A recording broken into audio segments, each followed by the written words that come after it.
Zaki says, can we apply perfume that has alcohol in it, and can we also pray in it? Okay, what is the issue of alcohol? A lot of the people have concerns regarding the alcohol that is applied on the body and on the clothes.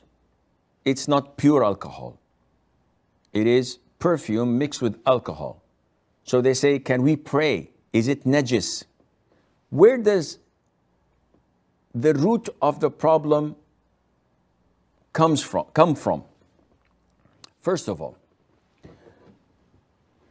scholars differed long ago, and it's there in their books, whether intoxicants, and generally speaking, they refer to it as wine, whether wine is physically impure or it's only spiritually impure.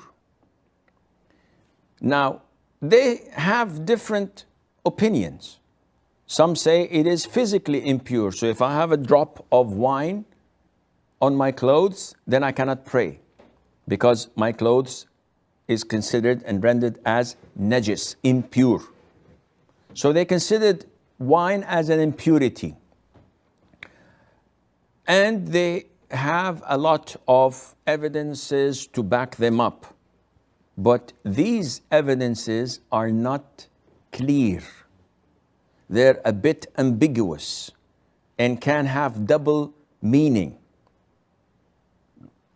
The verse in Surah Al-Ma'idah, إنما الخمر والميسر والأنصاب والأزلام رجس من عمل الشيطان, that verily wine, gambling, the idols, and the lots that they draw to decide what to do and where to go are rijs.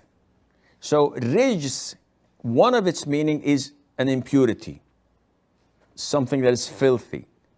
And one of its meaning as well, it can also refer to sinful, something that is bad. And it's from the actions of shaitan.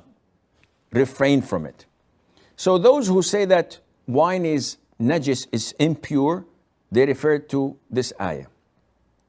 However, scholars that say it is pure, though it's prohibited, but it is pure, it doesn't affect your purity, they've argued that Allah Azza wa Jal stated that wine and gambling.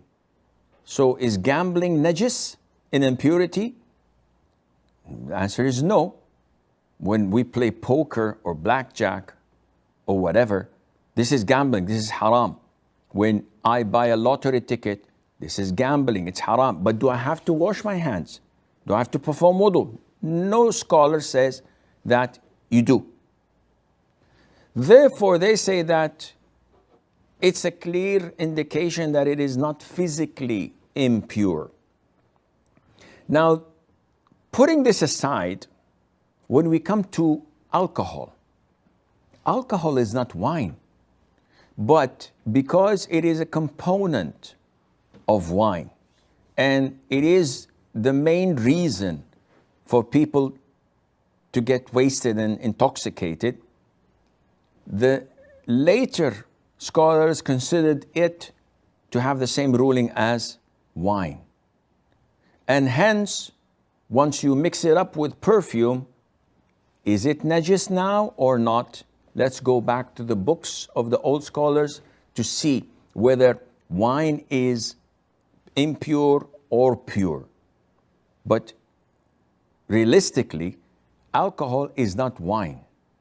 If you drink a glass of pure alcohol, you'll die. Even before you get intoxicated, you simply die. So, coming to the other side, when the scholars stated that it is pure, they have backed their opinion with a number of different evidences. One of them, the hadith of Anas, may Allah be pleased with him, and that is when the final ayah was revealed in prohibiting wine totally, because we know that there were 3 stages for wine prohibition. The first one, they ask you about wine and gambling or maisir, and say that there is benefits and there is great sins in it, and the sin far exceeds the benefits. So this is prohibition number 1. It's not prohibited, but you should not do it. Then stage 2, when Allah Azza wa Jal stated that you must not pray in a state of intoxication until you realize and understand, until you are conscious of what you are saying. So this limits the time for you to get wasted. But there's no prohibition yet. Thirdly, it is when Allah said, refrain from it. Khalas, it's over. So the scholars use this as an evidence, because Anas ibn Malik said when this ayah was revealed, immediately all the companions spilled out the wine they had in the skin bags, and the streets of Medina were flooded with wine that ran like rivers. Everybody got rid of whatever they had in their cellars. It's over, it's done. So the Prophet did not tell them to wash it. The Prophet did not tell them to take their shoes off when they entered the masjid, because they walked on these muddy, saturated grounds with wine, which indicates that it is pure.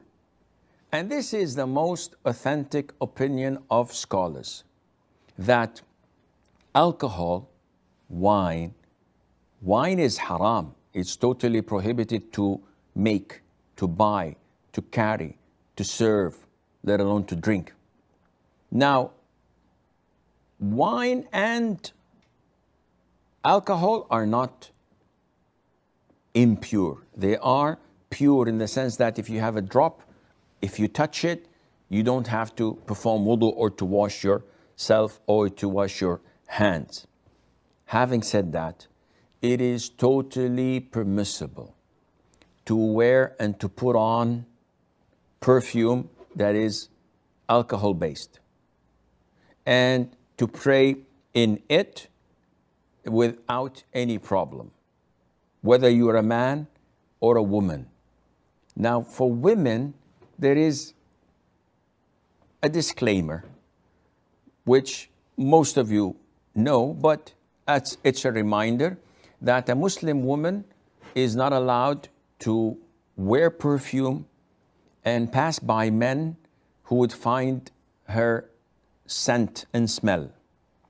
The Prophet said, alayhi salam, whoever goes out of her home wearing perfume and passes by men who would smell her fragrance, then she is like a fornicator, like an adulteress, which is a major sin. Why is that? Simply because men are easily affected by whatever a woman puts on.